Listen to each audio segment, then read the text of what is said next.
Good morning, everyone. So today I will be informing you about the positive benefits of medical marijuana usage. Did you know cannabis use has been recorded for many years throughout human history? Cannabis, also known as marijuana, weed, pot, and super old school, probably before my time, grass. It is also considered the third most popular recreational drug used in the United States, behind tobacco and alcohol. Cannabis can be used as a party drug. Some people like to consider it a gateway drug, which I personally do not consider it a gateway drug because it doesn't have anything in it that tells you, go try crack, cocaine, meth. No, I think it's a choice that comes from within the person. Me personally speaking, because I used to smoke. And it did not lead me to try anything else, alcohol, anything like that. So I personally disagree with that. Cannabis is also used for medicinal purposes.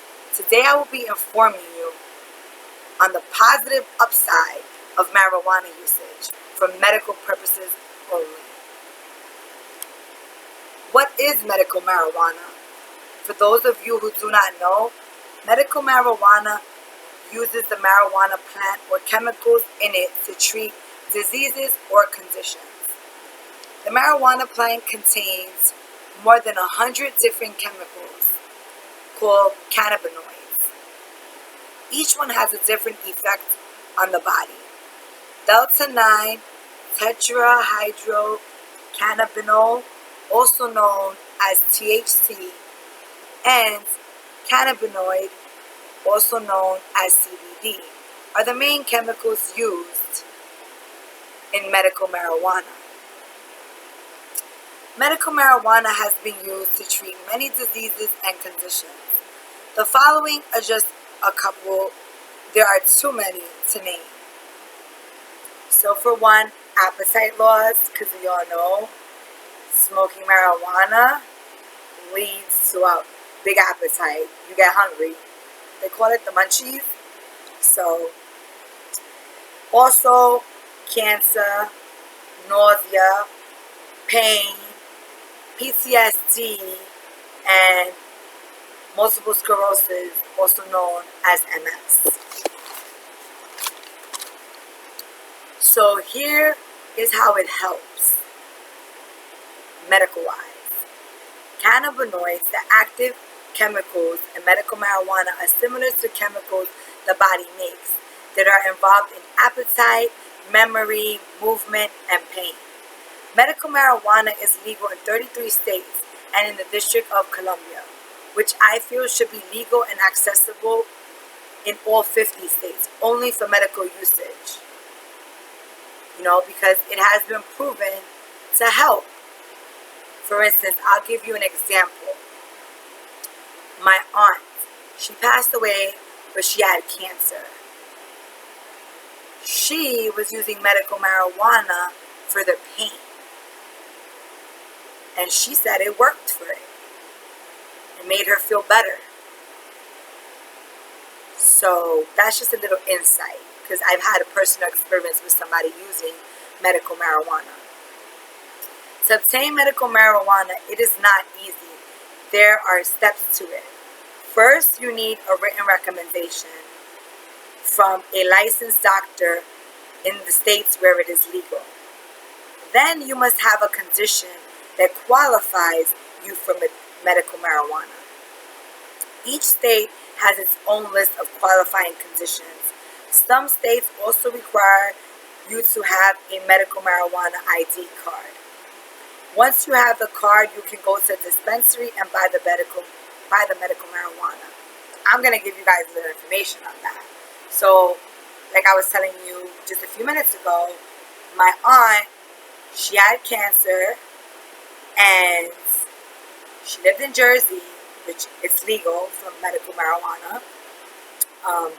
To obtain the medical ID card, it costs her about $250 to like $500. It was expensive for her that she had to do a fund to get money just to get it. Then, when she obtained the medical marijuana ID card, she went to the dispensaries. When you go to the dispensaries, it's really expensive. It's not cheap, which I don't understand why, if it has been proven to help with medical conditions. But then again, we're talking about the United States of America, so you never know with them. So I'm also going to tell you, there are many different ways to take medical marijuana. For those of you that don't know, you can smoke it, you can inhale it through a vaporizer, you can eat it in a brownie, a lollipop, a cookie. You can apply it to your skin in a lotion, an oil, a spray, and you can also apply it a few drops under your tongue. The FDA approved the man-made cannabinoid medicines called dronabinol and nabilone